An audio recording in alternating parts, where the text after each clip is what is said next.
청년부에게 그 청년 20대 청년에게 두 가지 큰 화두가 있는데 첫 번째가 바로 자신의 진로. 두 번째가 뭘 것 같아요? 진로 다음에 뭐겠어요? 진로와 직업, 그리고 두 번째는 돈, 그리고 앞으로의 미래 함께 할 수 있는 여자친구. 근데 여러분, 이 두 개의 가장 중요한 바탕이 되는 게 뭔지 아세요? 오늘 제목처럼 돈입니다. 오늘 그거에 대해서 말씀을 나누려고 해요. 제가 아까 왜 로버트 기요사키라는 사람을 얘기했냐면은 이분이 약 10년 전에 우리나라에 부자 아빠 가난한 아빠라는 책을 썼어요. 그게 무슨 책이냐면은 부를 축적을 하고 돈을 버는데 그 방법과 자신의 노하우와 그리고 전 세계 부가 돌아가는 시스템에 대해서 설명한 책이에요. 그래서 이 책이 나오고 나서 많은 아빠들이, 아이를 낳은 아빠들이, 그리고 청년들이 나도 부를 좀 얻어야겠다라는 어떤 바람이 확 그 저변에 퍼졌습니다.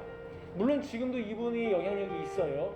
근데 저는 다 옳다고 얘기하는 것이 아니라 그냥 그 팩트, 정보만 얘기하는 겁니다. 그 사람은 이렇게 얘기해요. 부는 노동과 자본, 즉 투자로 나뉜다고 해요. 노동 뭐겠어요? 육체적으로 땀 흘려서 일하는 것, 사람 밑에 들어가서 일하는 것, 뭐 택배, 뭐 아르바이트, 뭐 요즘 뭐 식당, 요식업 아래 가서 직원으로 일하는 거, 다 뭐예요? 노동입니다. 다 투자는 뭘까요? 투자. 지금 청년들이 한참 많이 하는 화폐, 그렇죠? 그 다음에 주식, 그 다음 부동산. 제 생소한 얘기하는 거 아니죠, 문제? 다 알죠? 노동하고 투자를 이렇게 나눠서 설명해요. 근데 이 투자의 끝으로 가면은 뭐가 되냐? 자본가가 된다고 해요. 자, 잘 보세요. 연결이 됩니다. 노동가와 자본가 차이가 뭘까요? 차이가 돈이 많고 적고. 로버트 기요사키는 이렇게 얘기해요. 투자에서 자본가가 돼야 된다. 자본가로 나가라 얘기해요. 여러분, 자본가는 정기적으로 내가 노동을 안 해도 돈이 들어오는 어느 정도의 돈이 있는 사람을 소자본가, 중자본가, 대자본가라고 얘기합니다. 삼성 이건희 같은 사람은 대자본가예요. 맞죠? 수십조 원을 굴리니까. 근데 일반 사람들은 뭐 한 50억, 뭐 30억만 가져도 저자본가라고 얘기해요. 근데 여러분 생각해 보세요. 30억, 50억까지 벌려면은 연봉이 얼마가 돼야 될까요? 1년에? 못해도 2, 3억은 돼야지 쓸 거 쓰고 모아서 그 정도 된단 말이에요. 근데 대부분 많은 책, 그리고 이 저자는 이렇게 얘기해요. 건물주가 되라고 나중에 얘기해요. 투자해서 건물주가 되라. 왜냐면은 여러분, 건물주가 되면은 월세가 어떻게 들어와요? 따박따박. 일 안 해도 들어오죠. 여러분, 우리 지금 윤채가 일하고 있는 와플 대학, 거기 월세가 얼마인 줄 아세요? 네. 아니, 보증금 말고 월 들어오는 거 180에서 250 사이가 돼요. 근데 중요한 건 그 건물에 몇 개의 직장이 들어가 있어요.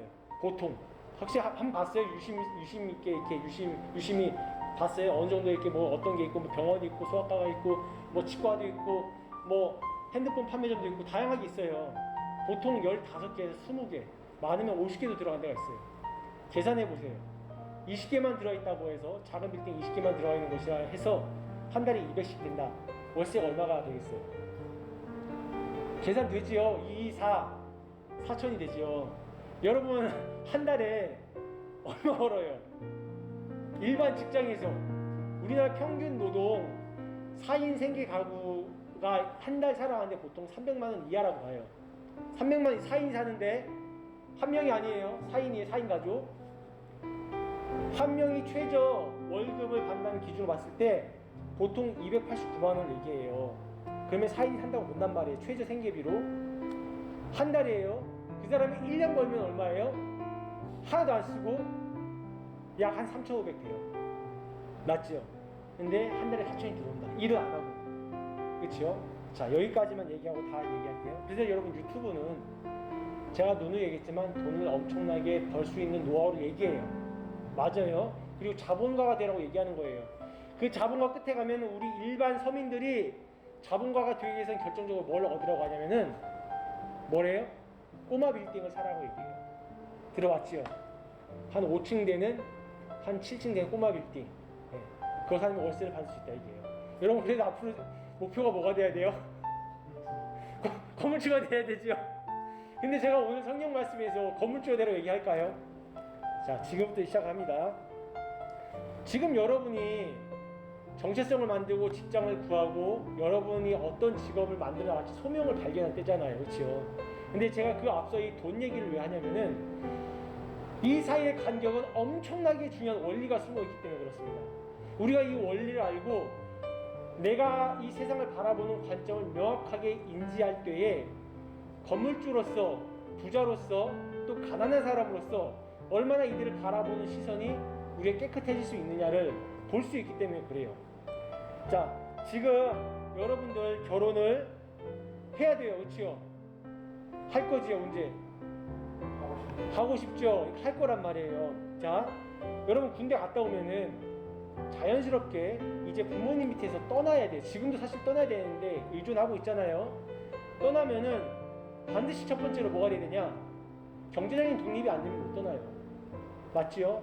아주 명확하게 얘기하는 겁니다. 예수님 믿고 안 믿고 문제가 아니에요. 독립이 안 되면 못 떠나요. 그러면 군대 갔다 오게 되면은 여러분 진로를 찾아야 돼요. 맞죠? 내가 공부한 거 딴 자격증 라이센스 가지고 어떤 일을 할 것인가 되게 고민을 많이 할 거예요. 나는 그래 돈을 벌어야겠다 생각도 많이 하고 데이트를 하다가 돈이 없거나 그러면은 여자친구도 물씨는 아니지만 불안해합니다. 제가 말하는 건 여러분 결혼이든 휴양을 즐기는 거든 연애든 결론은 뭐로 하냐? 결론은 뭐로 해요? 돈으로 해요. 사랑하고 마음을 나누는 건 당연하지요. 제가 말하는 거는 그 이면에 돈이 필요하다는 걸 얘기하는 거예요. 그래서 여러분 돈을 무시하면 안 돼요. 이해됐죠? 무시하면 안 됩니다. 저는 그래서 여러분 열심히 준비해 돈을 잘 버는 사람이 됐으면 좋겠어요. 이게 제 포인트입니다. 자, 근데 여기서 성경적인 관점을 우리가 연결을 해야 됩니다. 오늘 본문 말씀 21절과 22절을 제가 한번 다시 읽을게요. 예수께서 이르시되 내가 온전하고자 할진대 내 소유를 팔아 가난한 자들에게 줘라. 그러면 하늘에서 상급 보화가 있으리라. 그리고 나를 따라라. 그러자 22절에 이 청년이 말해요. 재물이 많기 때문에 이 말씀을 듣고 뭐 하면서 갑니까? 근심하면서 가요. 재물이 많다고 했고 근심하면서 갔어요. 자, 이 원문의 청년이라는 표현을 보면 여러분 20대에서 30대 사이에요. 많아야 30대 못 넘어요. 그리고 적으면 20대 초반이에요. 그러면 엄청나게 자신의 삶에 고민하고 어떻게 살할까 고민을 많이 한 친구를 하고 우리 생각할 수 있어요. 물론 당시 평균 연령이 50을 못 넘겼어요. 보통 너무나 그 AD 지금 여러분 30년, 40년, 50년 이 시대에는 엄청난 그 국제 환경과 그리고 어떤 건강과 안전이 우리나라 메디컬 같은 의학, 세상에 지금 현재의 의학처럼 발달된 데가 아니에요. 장티푸드로 죽을 수 있는 상황이에요. 그러니까 평균 연령이 40, 50을 넘기가 어려웠어요. 근데도 불구하고 성경은 젊음, 다시 말해 20대 전후반, 많아야 30대 이상을 안 넘어간다고 얘기를 합니다. 그런 친구예요. 자, 근데 이 청년이 영생을 진심으로 알고 예수님께 찾아온 거예요. 예수님이 다양한 말씀과 기적을 베푸니까 나 정말로 하나님을 믿었던 사람인데 구약의 율법을 지켰던 사람인데 뒤에 보면 나오겠지만 앞에 19절에 이렇게 나와요. 10계명을 자기가 다 지켰다고 얘기합니다. 근데 영생에 대해 더 갈급한 마음 때문에 예수님께 찾아온 거예요. 근데 예수님이 너 가져가 팔아 주라 얘기하니까 근심하며 갔다는 뜻입니다. 이 말씀을 보면은 이렇게 해석을 해요. 하나님과 돈 중에 돈을 더 중시한 청년이 근심하며 갔다. 이렇게 결과적으로 얘기를 많이 해요. 근데 이거는 여러분 이렇게만 거시적으로 보면 안 되고 디테일하게 봐야 됩니다. 무슨 말이냐면은 여기서 22절에 재물이 많음으로 이렇게 얘기합니다. 재물이 많음으로 21절에 예수님께서 잘 들어보세요. 온전하고자 할진대 소유를 팔라고 했어요. 소유. 예수님은 너 소유를 팔라고 했는데 성경은 이걸 재해석해서 재물이 많다라고 얘기했어요. 그럼 이 재물이 이 헬라어 원문에 어떻게 나왔는지 보니까 단어가 끝대마라고 나와 있어요. 끝대마. 여러분, 이 끝대마라는 단어의 뜻은 토지란 뜻이에요. 토지. 이것을 어떻게 할 수 있냐면은 여러분 그 70인역 성경이라고 들어봤습니까? 들어봤어요? 이 신약의 헬라어의 모태가 된 성경이 70인역 성경인데 이 성경이 헬라어로 쓰여진 구약 성경이에요. 이해되시죠? 유대인들이 구약은 알았는데 히브리어는 알았잖아요. 근데 이 헬라어는 이 70인역은 제2, 3대 유대인들이 디아스포라, 다시 말하면 다른 나라로 가 있으니까 하나님을 모르니까 하나님을 알게 하기 위해서 헬라어로 구약 성경을 만들었단 말이에요. 이해됐죠? 그래서 이 성경에서 신약 성경이 집필이 돼요. 근데 이 신약 성경을 해석하기 위해서는 70인역 성경이란 걸 봐야 된단 말이에요. 그래서 신약에 이 끝대마라는 단어를 70인역 성경에 보니까 어떻게 쓰여 있냐, 5가지 의미로 쓰여져요. 첫 번째가 뺏을 수 없는 세습 재산. 이게 뭐예요? 뺏을 수 없는 세습 재산이 뭐예요? 부모에게 뭘 물려받아요? 예? 부동산, 맞죠? 부동산, 집과 건물과 땅. 자, 뺏을 수 없어요. 누구도 뺏을 수 없어요. 집은 등기가 되지만, 그렇죠? 땅도 등기가 되지만, 집은 허물을 없어뜨릴 수 있어요. 땅은 허물을 없어뜨릴 수 있어요? 땅은 폭격을 받아도 땅이에요. 맞죠? 예, 맞죠? 자, 두 번째, 사람에게 주어진 재산이라는 뜻이에요. 그러면 주어진 재산 중에 아까 말한 것 집도 있고 땅도 있어요. 그렇죠? 자, 세 번째, 목초지, 땅이라는 뜻으로 나와요. 구약은 여러분 어떤 사회입니까? 상업사회예요? 아니죠. 농경사회입니다. 그러니까 목초지가 엄청 중요해요. 예. 네 번째, 포도원을 다스리는 사람. 다섯 번째, 포도원과 포도나무라는 뜻으로 끝대마가 쓰여요. 여러분 1번부터 5번까지 공통적인 단어로 요약할 수 있어요. 그게 뭐인 것 같아요? 제가 얘기 드렸는데 땅, 토지가 돼요. 맞죠? 이 끝대마라는 단어는 그래서 토지라는 뜻으로 해석이 됩니다. 자, 다시 돌아갑니다. 본문으로. 이 본문의 부자 청년은 세습을 받은 토지이건 아니면 다른 여러 토지이건 중요한 거는 그 재물, 토지를 엄청나게 많이 갖고 있다가 예수님께 찾아와 주님, 내가 어떻게 하면 영생을 얻을 수 있겠습니까? 물어보니까 소유를 팔라고 했는데 성경은 그것을 재물로 해석했고 그 재물을 들었던 이 친구는 토지를 팔란 얘기로 해석을 합니다. 그래서 어떻게 됩니까? 근심하며 갑니다. 여러분 이 친구가요 10계명을 다 지켰던 친구예요. 여기 보시게 되면은 19절부터 18절 20절에 보면은 살인, 간음, 도둑질하지 말라 다 얘기하거든요. 다 지켰다고 얘기해요. 여러분 생각해 보세요. 살인하지 않는 거 칼로 이렇게 찔러야지만 살인입니까? 예수님은 말로 상처를 준 것도 죽이고 살인이라고 했어요.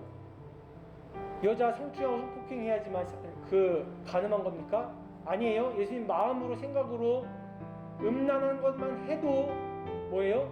가늠했다고 얘기했어요. 무슨 말이냐면 이러한 관점에서 이 청년은 다 지켰어요. 엄청나게 율법이 투철한 사람이었다는 거예요. 그럼에도 불구하고 그가 재물 때문에 근심하며 갑니다. 자, 여러분 지난주에 구약의 희년 제가 말씀을 드렸어요. 기억나십니까? 구약의 희년, 자 12지파에게 주신 땅이라고 했고 50년마다 뭘 한다고요? 그 땅을 다시 돌려준다고 했어요. 자, 구약의 열왕기상 21장에 보면 나봇과 아합과 포도원에 관련된 이야기가 나와요. 아합은 그 이스라엘, 다시 말하면 유다의 왕이었어요. 근데 이 사람이 나봇의 포도원이 너무나 좋아 보였어요. 이 포도원을 빼앗고 싶었는데 왜 못 빼앗았냐면은 신명기 27장 12절에 보면 이렇게 나와 있어요. 지게표를 옮기면 저주를 받을 것이니. 지게표가 뭔지 아세요? 다시 말하면 여기에서 여기 구역까지는 우리 땅입니다 라는 그걸 표시를 하는 것이 바로 지게표였어요. 근데 여러분 여호수아를 통해서 12지파의 땅을 나눠줄 때 하나님께서 각 지파별로 10,000명, 20,000명의 지파별 땅을 줄 때 지게표와 경계표를 세웁니다. 같은 말이에요. 이것을 신명기에 옮기면 저주를 받는다고 했는데 아합은 나합의 땅을 갖고 싶지만 가져요 못 가져요? 못 갔습니다. 근데 그의 아내 이세벨이라는 여자가 있었어요. 이 여자는 바알 왕국의 딸이었어요. 바알의 왕국의 특징이 뭡니까? 바알이 뭐예요, 여러분? 만몬의 신이 붙잡고 있는 나라라는 뜻이에요. 다시 말해 토지 사유제가 허용된 나라였어요. 이세벨이 말합니다. 왕이시여, 왕이시여, 그깟 거 뺏으시옵소서. 왕인데 왜 뭐하고 있습니까? 왜 고민합니까? 자기가 뺏겠나이다. 실제로 해서 뺏어요. 21장 나중에 읽어보면 알아요. 뺏은 다음에 어느 정도 시간이 흘러서 신명기 말씀과 같이 이 이세벨이라는 여자는 어떻게 됩니까? 저주를 받아요. 죽어서 개가 그 피를 핥는 그런 저주를 받습니다. 물론 아하방도 죽습니다. 이러한 그 시대의 연대가 흘러서 지금 약 700년이 흘러서 구약에 넘어와서 신약 당시 예수님의 모습이 지금 생기고 있는 거예요. 간격이 700년 이상 됐다는 뜻입니다. 자, 중요한 것은 예수님께서 지금 이 말씀을 하신 것은요, 당시 여러분 신약이지만 우리가 볼 때 신약의 성경을 보지만 예수님 당시 무슨 상황이에요? 구약의 말씀을 인용하시고 구약의 상황을 지금 보여주시는 거예요. 그래서 그 말씀을 인용하셨는데 이 말씀이 십계명의 말씀을 인용하셨고 그 다음 재물을 팔아 주라는 것이 다시 말해 희년을 지키라는 뜻으로 청년에게 이야기한 겁니다. 자, 그러면 우리는 이렇게 연결을 합니다.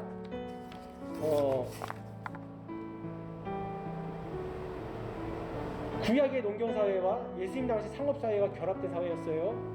근데도 불구하고 여전히 대토지 사유제가 있었고 그 다음에 개인이 많이 착보가 있기 때문에 그 친구가 청년이었고 그 친구 예수님을 잘 믿었습니다. 그 친구 예수님이 재물 팔아 주라고 했죠. 토지 부동산을 팔아서 가난한 사람이 주라고 했습니다. 온전하고 잘진데 그리고 나를 따르라 했어요. 이렇게 연결할게요. 여러분이 건물주가 되셔도 돼요. 이해됐죠? 돈을 많이 버셔도 돼요.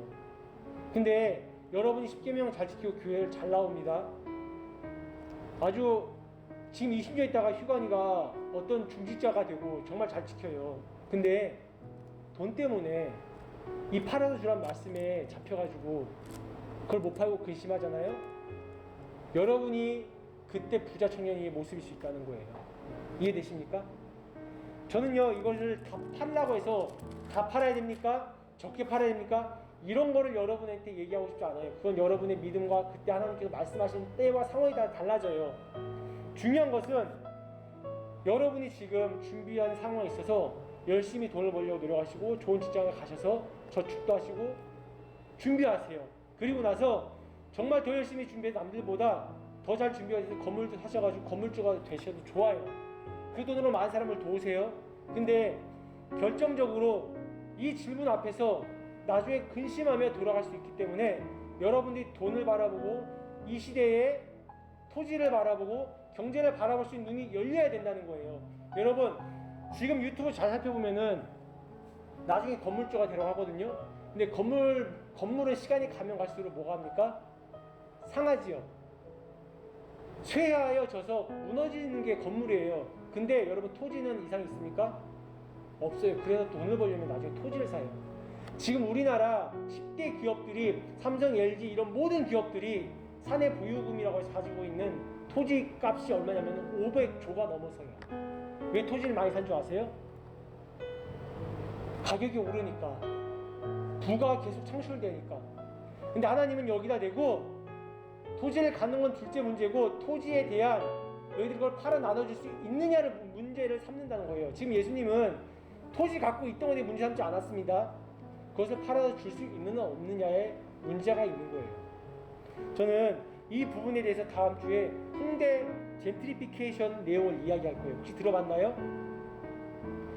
홍대 젠트리피케이션, 쉽게 말하면 홍대에 예술하는 사람들이 모여서 수백 명 수천 명이 그 자리에 와서 미술을 하고 예술의 거리를 만들어서 그 건물에서 열심히 노동을 해서 그 거리를 유명하게 해서 사람들이 많이 몰렸습니다. 사람이 많이 몰면 뭐가 생겨요? 상업지구. 상업지구가 뭡니까? 음식점, 그 다음에 재미있는 오락거리, 문화사업들이 풍성해지는 거예요. 여러분 그 인사동 가보셨죠? 가봤죠? 인사동 가봤어요? 안 가봤어요? 나중에 데이트할 때 가보세요. 네. 그런데 가면은 엄청나게 즐거운 재밌는 오락거리가 많아서 사람들이 엄청나게 많이 몰린단 말이에요. 그러면 여러분 장사가 잘 돼요, 안 돼요? 잘 되죠. 한 달 매출이 5천, 6천이 된단 말이에요. 엄청나게 부가 넘쳐나요. 그러면은 그 사람들은 지금 어디서 일하고 있어요?